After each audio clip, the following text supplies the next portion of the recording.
최근 5차 알뜰 주유소 입찰이 마감돼 다음 달부터 신규 물량 공급이 시작되는 가운데 이 주유소 업계가 정부는 물론 정유사들을 향해 적폐청산이 필요하다며 날을 세우고 있습니다.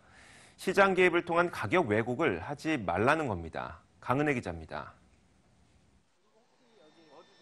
최근 알뜰주유소 공급 입찰이 마무리되고 다음 달부터 5차 알뜰주유소 물량 공급이 시작되는 가운데 주유소 업계가 불만을 토해내고 있습니다. 가뜩이나 업황이 좋지 않은데 알뜰주유소 때문에 자영주유소들은 출혈 경쟁이 불가피하다고 하소연합니다. 알뜰주유소의 실효성 문제도 도마 위에 올랐습니다. 알뜰주유소는 휘발유 값이 리터당 2,000원대를 웃돌던 2011년 기름값을 잡겠다는 취지로 도입됐습니다. 하지만 최근 휘발유 값이 1,400원대로 떨어지면서 알뜰주유소와 일반 주유소의 가격 차이가 크지 않아 실효성이 떨어진다는 지적이 꾸준히 제기됐습니다. 알뜰주유소의 경쟁력이 떨어지자 개설 움직임도 둔화됐습니다. 알뜰주유소는 2013년 1,031곳이 문을 열었습니다. 하지만 이듬해 증가율이 반토막 났고 지난해 신규 개설된 주유소는 23곳에 불과합니다. 정유사들을 향한 비판도 거셉니다.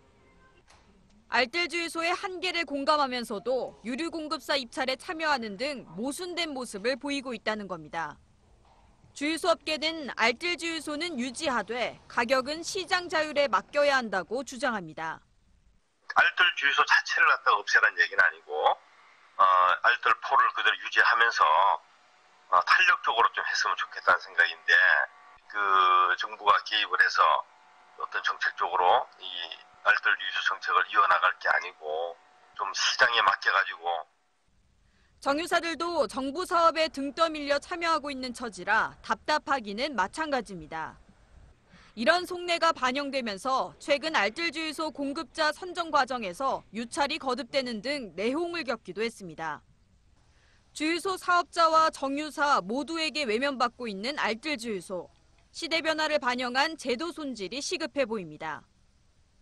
머니투데이 방송 강은혜입니다.